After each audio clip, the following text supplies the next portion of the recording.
notion de périphérique réseau.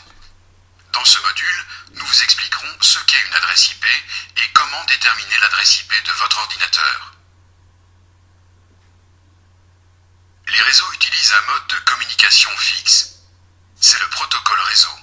Sur Internet ou sur un réseau local relié à Internet, ce protocole est le TCP/IP. TCP est le sigle de Transmission Control Protocol. Ce mécanisme contrôle le transfert de données. Les données qui doivent être envoyées par le réseau sont divisées en petits paquets TCP. Ces paquets contiennent non seulement les données, mais aussi des informations concernant leur expéditeur et leur destinataire. Le protocole IP sous-jacent assure le transport des paquets TCP. IP veut dire Internet Protocol.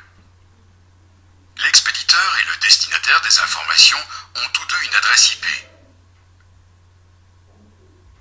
Cette adresse se compose toujours de 4 chiffres séparés par des points.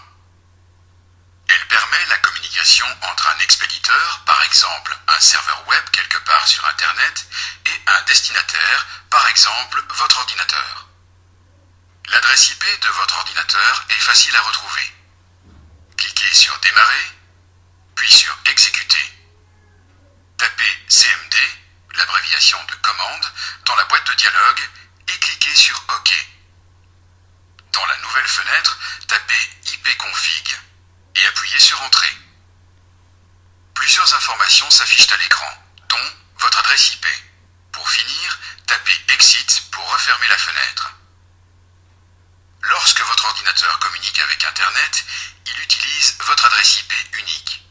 Mais attention, si votre ordinateur fait partie d'un réseau local ou LAN, cette adresse IP est une adresse interne. Pour sortir du réseau, il n'utilise pas la même adresse. En fait, pour envoyer des données via Internet, les ordinateurs du réseau pointent vers l'adresse IP du routeur, qui, à son tour, relaie le transfert au moyen de son adresse IP externe. Le routeur joue donc en quelque sorte le rôle de traducteur. Pour ce faire, le routeur utilise la technique NAT, ou Network Address Translation, en français traduction des adresses réseau. NAT traduit en fait l'adresse IP locale de votre ordinateur en adresse externe du routeur. Grâce à cette technique, le routeur devient un périphérique qui fait office de tampon entre le réseau local et Internet. Dans un LAN, les ordinateurs font partie d'un même sous-réseau. Ceci se voit au niveau des adresses IP locales qui ne diffèrent qu'à partir du 4e groupe de chiffres.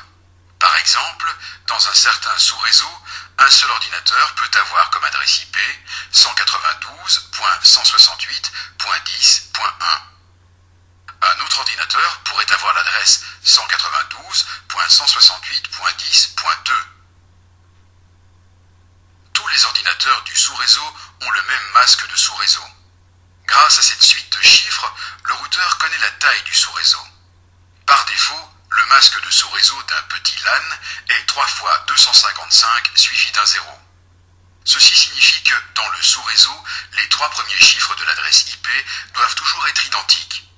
Seul le dernier peut varier d'un ordinateur à l'autre.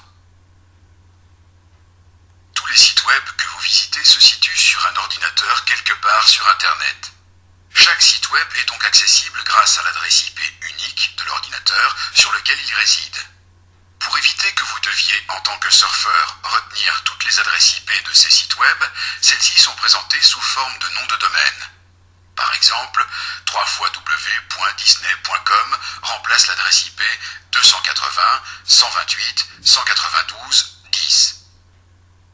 La conversion des adresses IP en nom de domaine est assurée par un serveur de nom de domaine ou serveur DNS.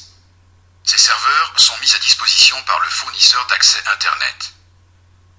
Les concepts de serveur DNS, de NAT, de masque de sous-réseau et de protocole TCP/IP sont très importants pour quiconque